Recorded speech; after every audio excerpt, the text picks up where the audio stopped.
Alright, welcome once again. I felt that the first intermediate infantry tactics video I did was a little short compared to the intermediate vehicle video I did, which turned out to be about 45 minutes. So I'm going to do another quick 20-25 minute long intermediate video. And in this one I want to talk about kind of the differences between elite and normal units, and get into the finer points of the specialized units. And all the specialized units I'm going to talk about are pretty much universal between all the factions.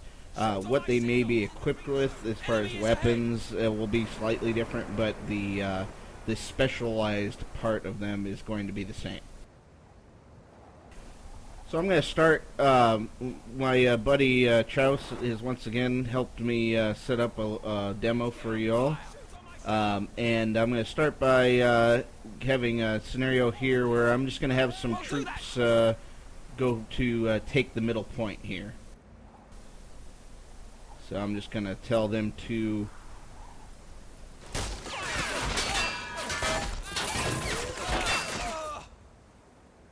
So we can see that they just got obliterated. We saw there was an MG42 set up here on the rooftop behind a sandbag, and we've got units filling up that trench. So, barring the use of heavy weapons, let's try to solve this scenario with our specialized unit. So if I bring a sniper out here, the sniper excels at picking off, fortified enemy positions, fortified infantry positions. If you go into direct control, you'll see you get this little circle here wherever I tell him to look, and what that's doing for me is that's actually giving me a little sight radius.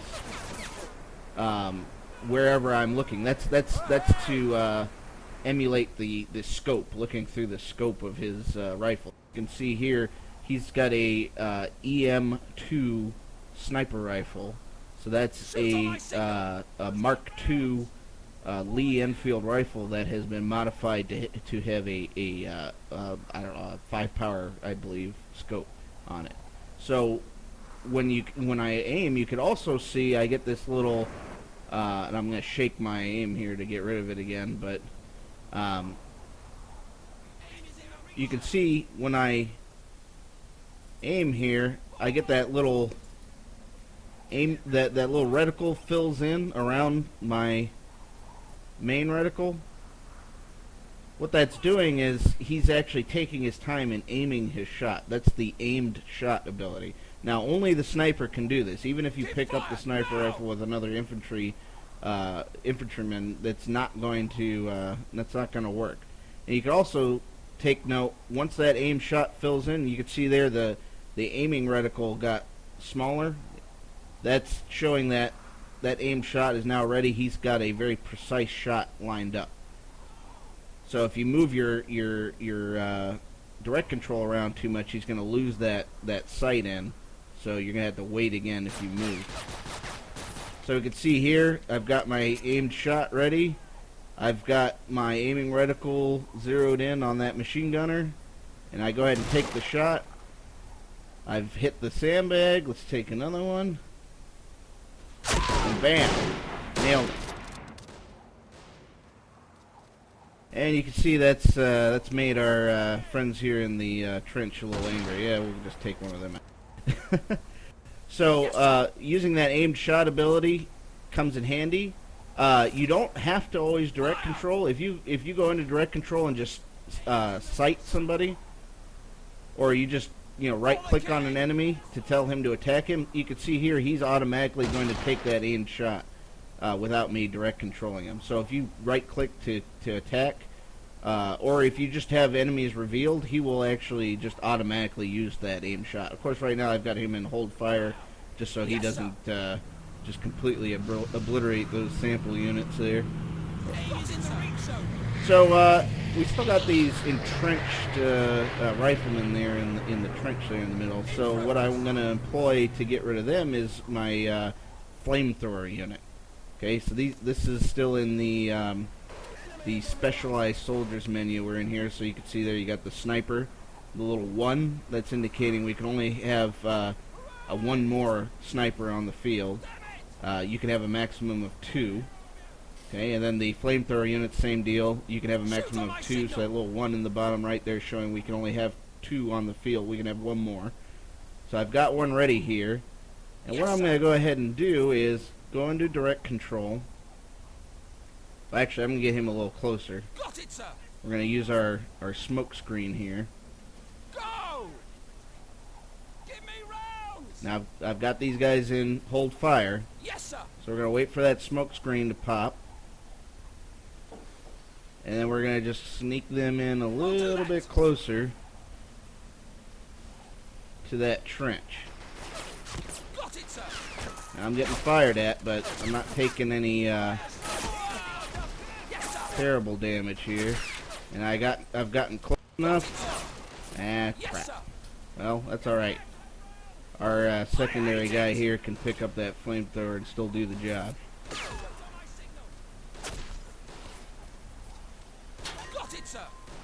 So we'll go into direct control. And see, I got a couple. Direct control, fired a flame burst into that trench, and I just went and burned out a good, there, 4 guys there. Now, if I had other units giving suppressive fire on that trench, you know, I would have had a much better chance of flaming out the whole trench, but you can see there, it's very effective. You got to get just close enough. And another important thing to note is, I'll go ahead and just buy another one just to finish off that trench. There's only a couple left in there now. But the other important thing is that flamethrower will arc. So you do not have to have a direct shot at the enemy that you're shooting at. So I'm just going to emphasize that by, well, I did slightly demonstrate that. I arced over that little sandbag there. That's what I was attempting to use as cover. But you can actually just get close enough. You can be prone behind some cover. So I'm going to stay prone behind these boxes here. I've run out of stamina. Oh, and I hit one of Chauce's AP mines. Well, that's okay. Just as before, that flamethrower support infantry, he is fully capable of manning that. Chauce was a little too liberal with the AP mines. So we're just gonna scrap that for now. Yes, sir. Let's demonstrate the officer next. So the officer is our one man only specialized soldier, and he has some interesting tools at his disposal. He's got a signal smoke flare. So what that allows me to do is I can throw down this smoke, and you get, let's see, you get a few of those. You used to only get 1 or 2, and now it looks like you get about 5.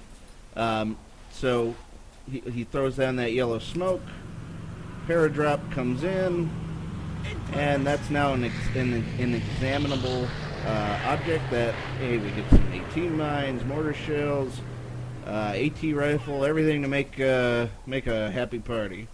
We'll do that. Pretty much anything you can possibly need to resupply an infantry unit.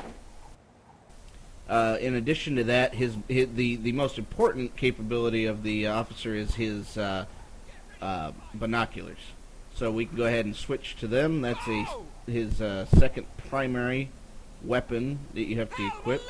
I'll go ahead and equip that, go into direct control, and you see, as opposed to the sniper, you get, oh, and he's spotted here, but as opposed to the sniper, he gets this much bigger sight radius here from his binoculars. And you can see here, you know, I can reveal all kinds of stuff here.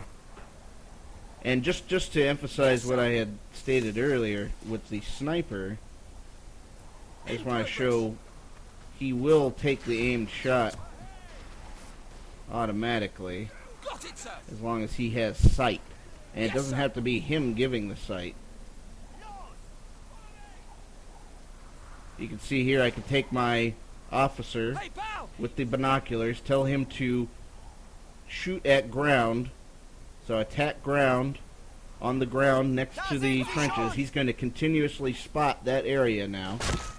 Got it, sir. And you can see now with my sniper, well, I have sight now on those infantry there. Oh, and now I know why he wasn't shooting. I still had him on hold fire. So you can see there, he's got sight on him. He's just going to continuously shoot at him until he has killed them all.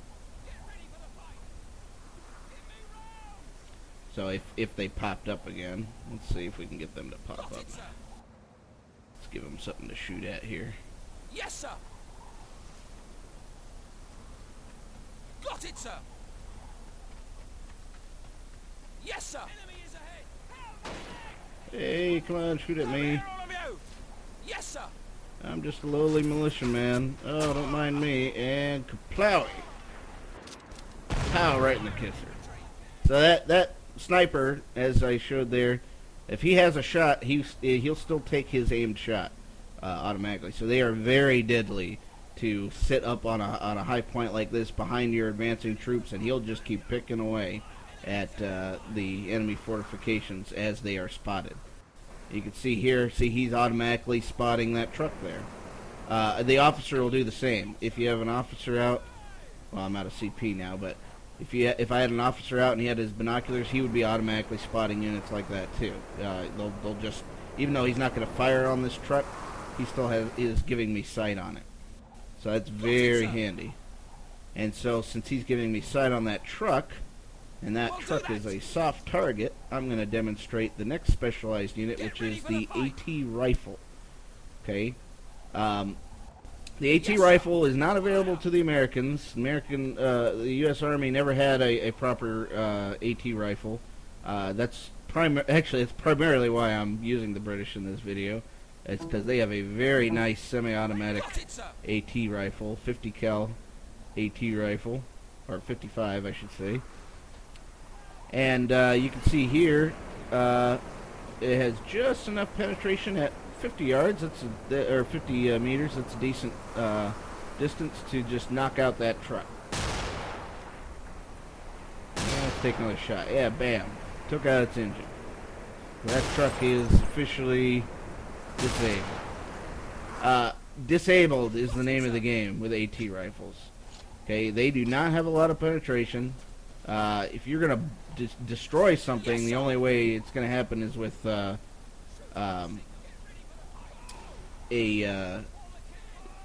very vulnerable shot, like, you know, if you're shooting it from behind or something, which typically is why you would want to hide your AT rifle like to the flank and shoot at a soft target as it's driving by.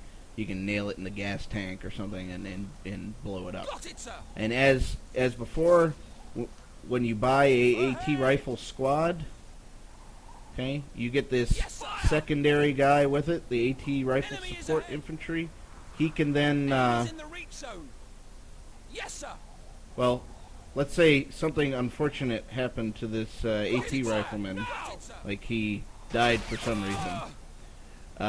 My support infantry can then pick up that rifle, and you can see in his inventory he's actually already got a couple AT round clips for the rifle, and he has full competency with that weapon. And I'll talk about competency more later in the video and why that's important. But that rings true with any of these support troops. With the AT bazooka, it's the same.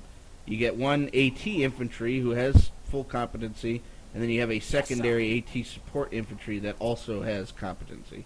And the support infantry also plays the role in the fact that they carry AP and smoke grenades, whereas the AT infantry only gets AT grenades, and that's universal between all the factions. So that support infantry is actually important to keep alive, because he's your backup man if that Yes, sir. AT Got it, infantry or that AT bazooka guy or that AT rifleman dies, he's the only other guy, Yes, sir. unless you have an elite Got unit it, sir. handy, who's going to be able to competently use that AT weapon. Yes, sir. So that'll be important, and I'll talk about that more later. Got it, sir. Okay, so we've got the officer, the sniper, and the flamethrower out of the way. So now Shoot on my signal. we're going to talk about mining. Yes, sir. So Yes, enemy is ahead.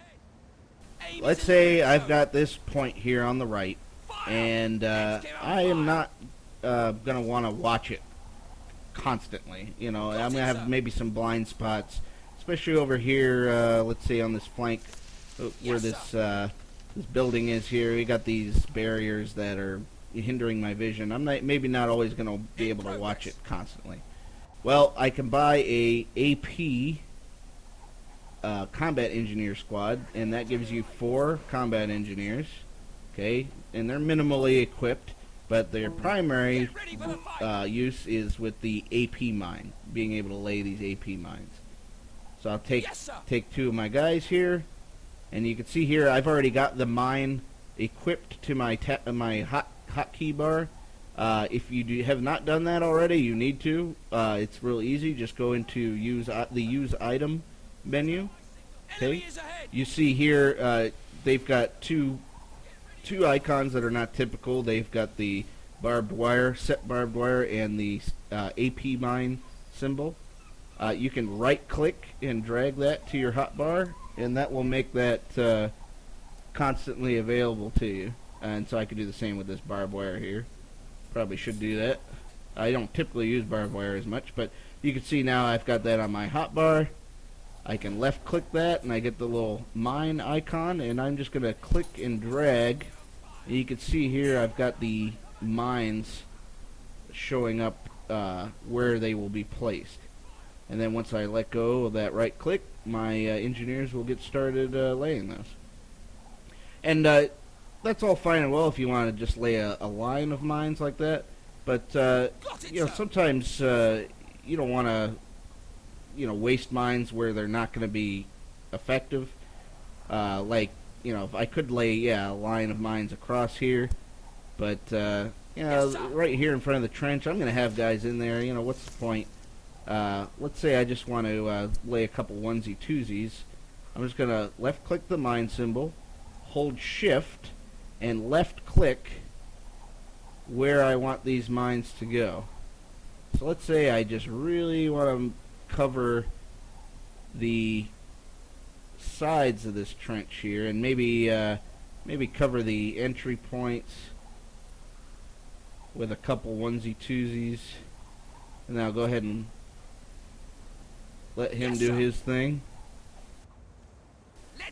And finally, with barbed wire, the only trick to it, you can hold shift and single click these around as well.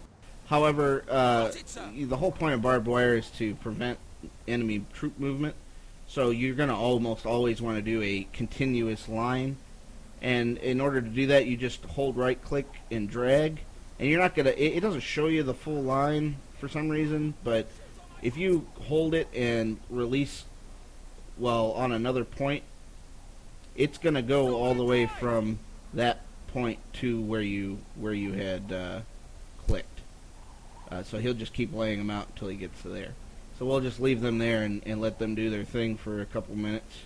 Got it, sir. And we'll get to the AT combat engineer. So also in the regular infantry menu, the AT combat engineers are the same as AP, except they have AT mines.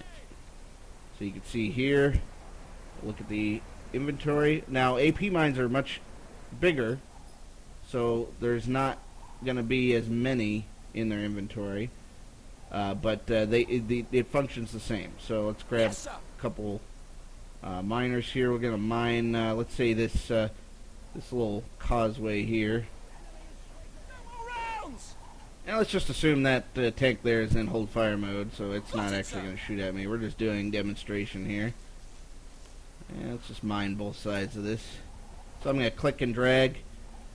And usually the lines are fine. You'll notice there that it's doing a much less dense area or distribution of mines, but that's typically because you're only going to take out the tracks or maybe the engine with these things, and wide dispersal is fine for that because typically the tracks are pretty far apart. So you're and if you really want to be sure, you just do another line behind that just to be extra sure that you're gonna at least track whatever's driving through there. As far as tanks or light vehicles, they most of the time they just straight blow up driving over AT mines. With the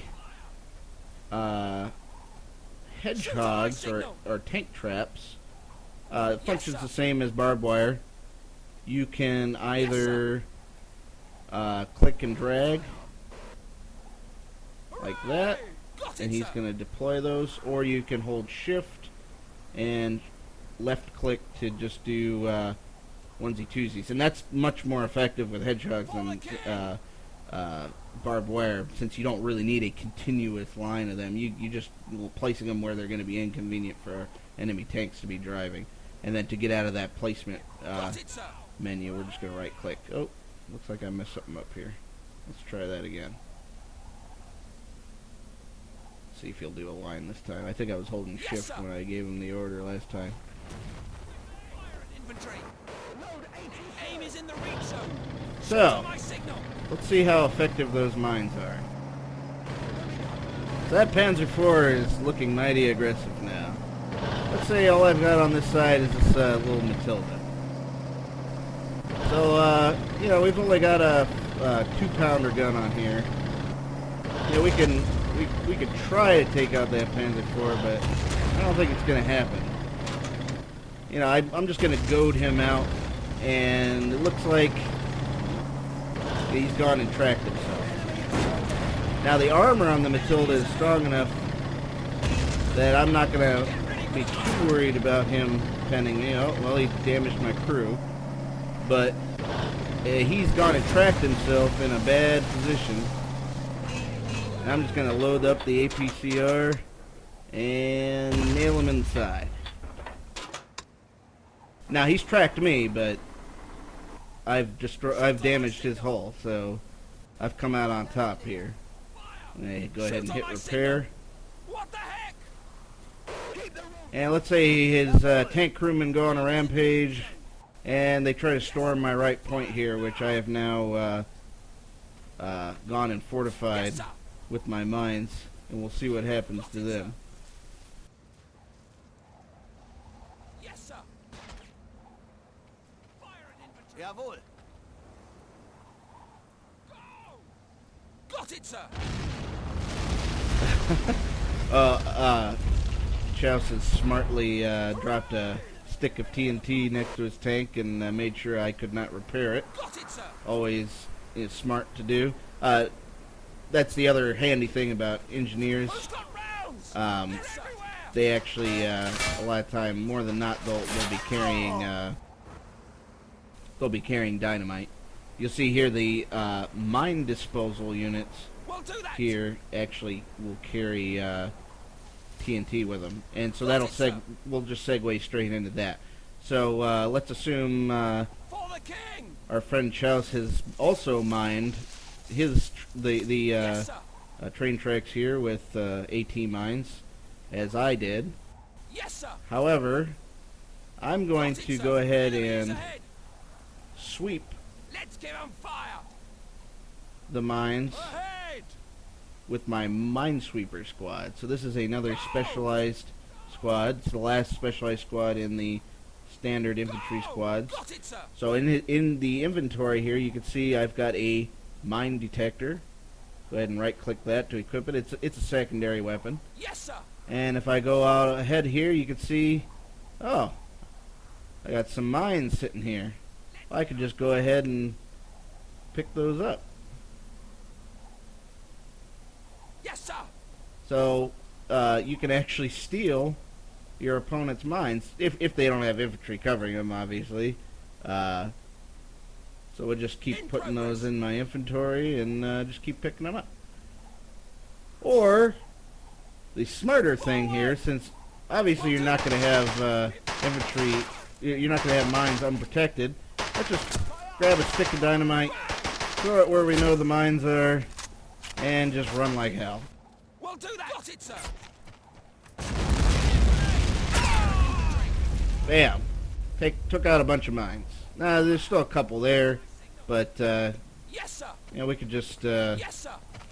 keep throwing sticks of dynamite wherever we think that we want to clear, and we'll just clear through Got it, sir. just brute force clear.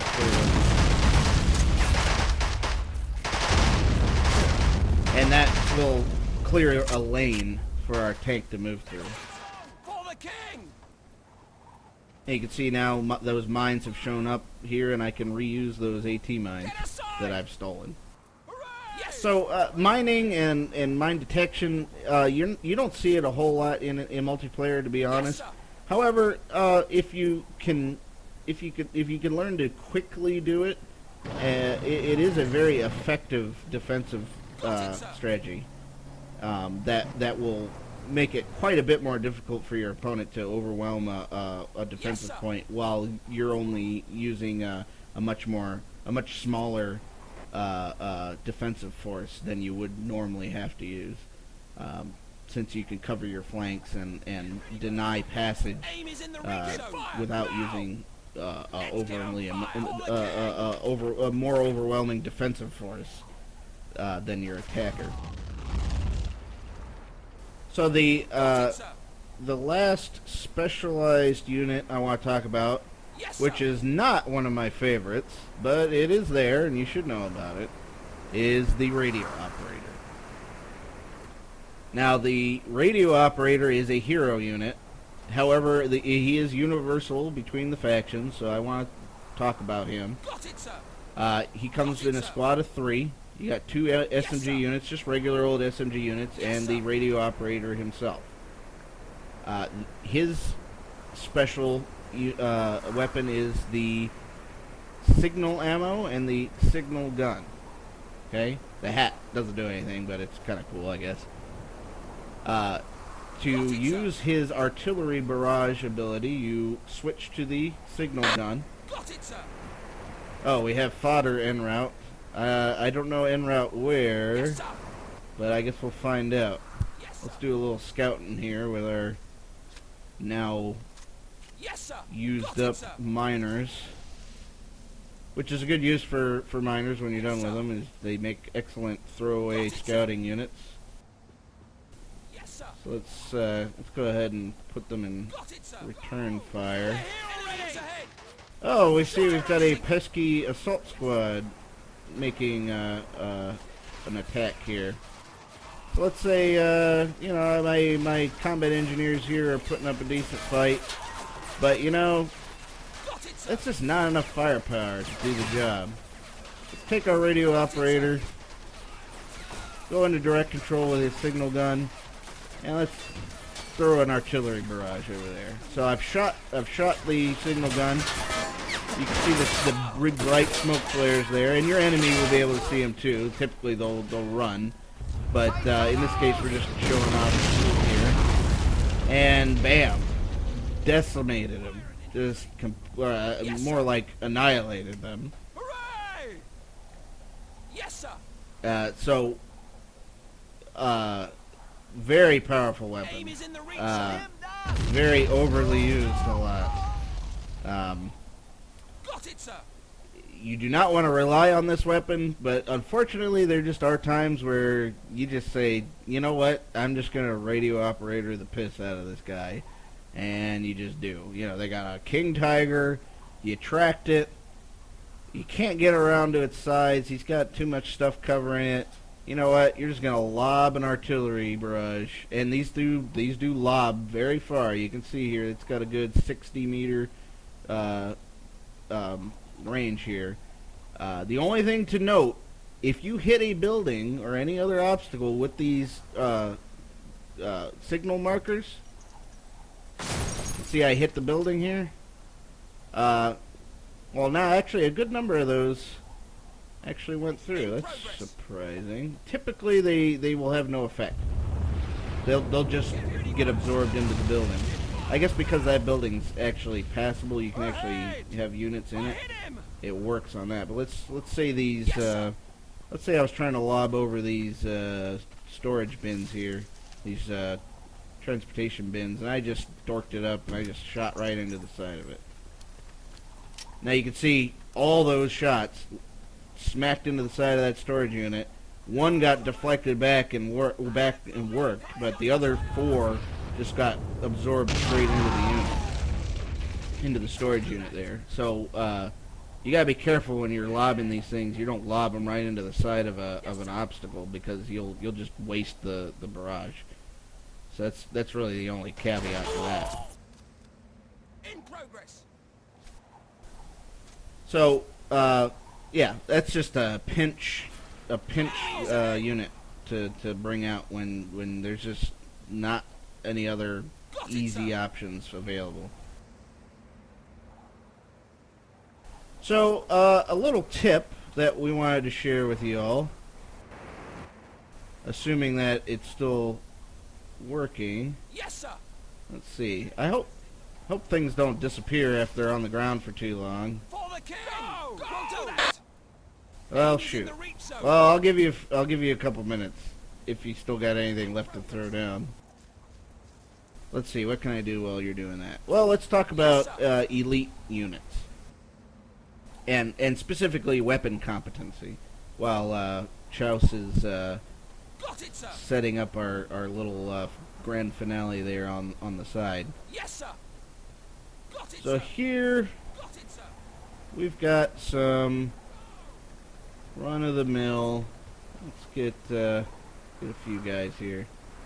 We just got some run-of-the-mill infantry. Yes, sir. Yes, sir. Now, every faction has their lowest competency infantry squad. So in the British case, it's the militia. You know, with the Germans, it's the Volkssturm.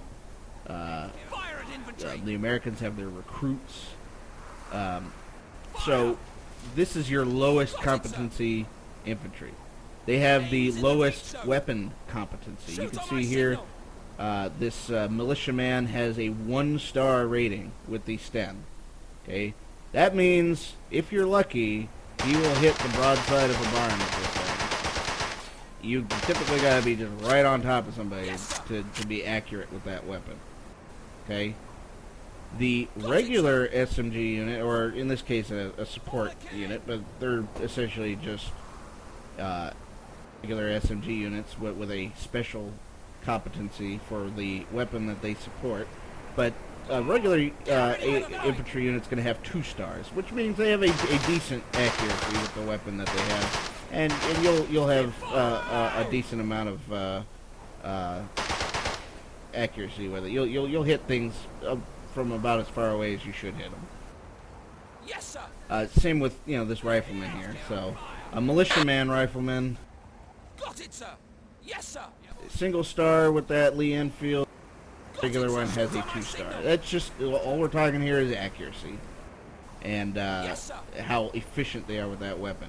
So you can see a AT infantry has a 3-star rating with the Piat anti-tank launcher. If I go ahead and drop that weapon, let's say I pick it up with a regular rifleman, you can see here he only has a 1-star rating. And he's going to have a much harder time hitting and reloading with this weapon than a infantry unit who has competency with that weapon. So let's say my support infantry grabs that from him. My support infantry with the Piat has the full 3-star that a regular AT infantryman has. So that's why it's important, keep him alive. Because that competency, if you have a 1-star or even a 2-star, you just have normal or less than normal accuracy. A 3 or a 4 is excellent. The only way you're getting 3 or 4 though is with the elite units. So I'm going to talk more about the specific elite units and what they're good for and their strengths and all that in the more advanced videos. But let's just bring out some commandos here. And I'm not going to talk in detail about what they can do and their abilities yet. And let's grab a Saboteur, which is the cream of the crop. Probably one of my favorite units, besides maybe the Spetsnaz. And so you can see these commando units, they have their own unique weapons, and all elite infantry have their own kind of special attributes or weapons, equipment, and they're going to have the highest competency. So you can see with this guy, this SMG Sten guy has a 3-star with that SMG. However, he's going to have a 3-star with just about any SMG. You know, let's say, that's my machine gunner. Let's say I go to this AT support guy, let's grab his regular Sten, give him my silenced one. Yes, sir. You can see with the regular Sten, I still have 3-star. It doesn't matter what SMG I'm using. It can be a STG-44 or a silenced Sten or a regular Sten. It doesn't matter what it is.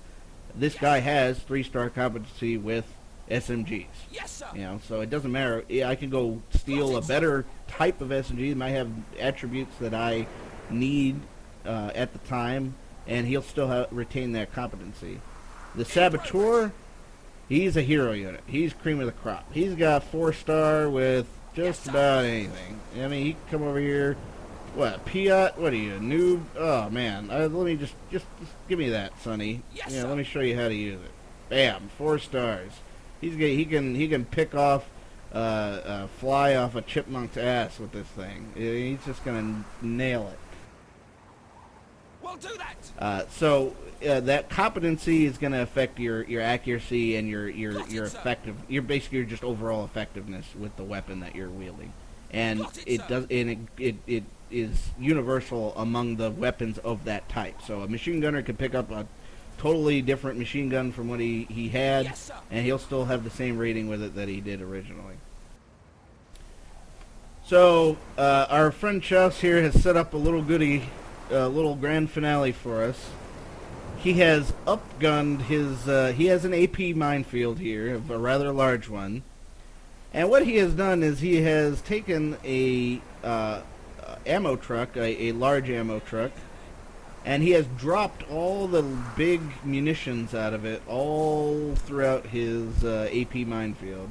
So that's 200mm mortar rockets from that the Sturm Tiger uses, all kinds of little howitzer rounds, rockets, fuel barrels, and you know, when you walk over these AP mines, they're little mini explosions, right? So you know, if we just bullheadedly run our units at this AP minefield, they're going to run over those AP mines. They're going to make little explosions next to potentially really big explosions. I'm hit. I need help. Get ready. Let's observe. Give fire at infantry. No. Yes, sir. For the Queen! I told you to shoot. Keep running. Oh god, it's a slaughter! Yes, sir.